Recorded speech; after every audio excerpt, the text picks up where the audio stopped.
তো সব সময় বাসায় রান্না করে থাকেন, রেস্টুরেন্টে কিভাবে এত মজা করে ডাল রান্না করে থাকে এটা কি আপনারা জানেন? আজ আমি আপনাদেরকে দেখাবো হোটেল রেস্টুরেন্টে কিভাবে এত মজা করে ডাল রান্না করে থাকে।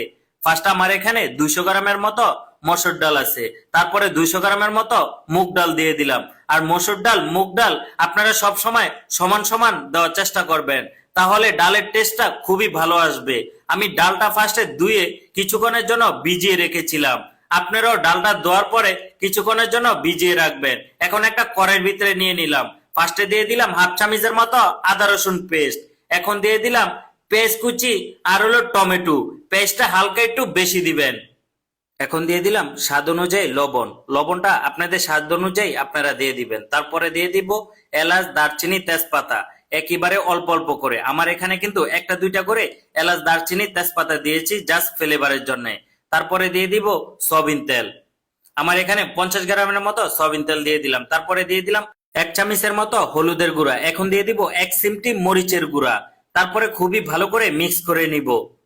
এভাবে মিক্স করে তারপরে আপনারা পানিটা দিয়ে দিবেন। আমার এখানে প্রায় 1.5 কেজির মতো পানি দিয়ে দিলাম।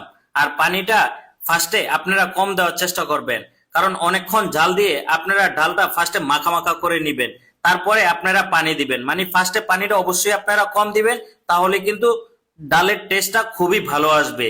আমি কিন্তু পানিটা কম দিয়ে ডালটা একেবারে মাখা মাখা করে নিয়েছি। তারপরে এখন একটা মিক্সার দিয়ে ভালো করে মিক্স করে নিব, কারণ ডালটা যত ভাঙবে তত কিন্তু ডালের টেস্টটা খুবই ভালো আসবে। আর ডালটা অবশ্যই আপনারা আগে থেকে ভালো করে সিদ্ধ করে নিবেন। এখন দিয়ে দিলাম অল্প একটু জিরার গুঁড়া, তারপরে অল্প একটু ধনিয়ার গুঁড়া, তারপরে দিয়ে দিলাম পানি।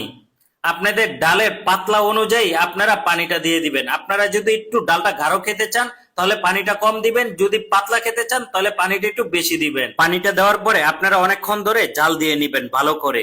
তারপরে একটা ফ্রাই প্যানের ভিতরে এখানে সয়াবিন তেল, তারপরে পেঁয়াজ কুচি দিয়ে দিলাম, তারপরে দিয়ে দিলাম রসুন কুচি। আর রসুন আর পেঁয়াজটা আমি একেবারে সুন্দর করে ভাজা ভাজা করে নিব।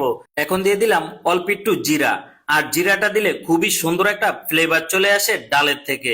তারপরে আমার পেস্টটা ব্রাউন কালার হওয়ার পরে আমি কিন্তু খুবই সুন্দর করে বাগা দিয়ে দিব।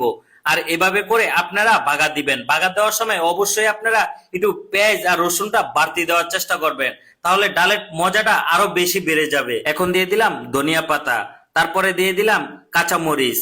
আর কাঁচামরিচ আর ধনিয়া পাতাটা দিলে আরো সুন্দর একটা গ্রান আসবে। আর এভাবেই করে আমরা রেস্টুরেন্টে এই ডালটা রান্না করে থাকি।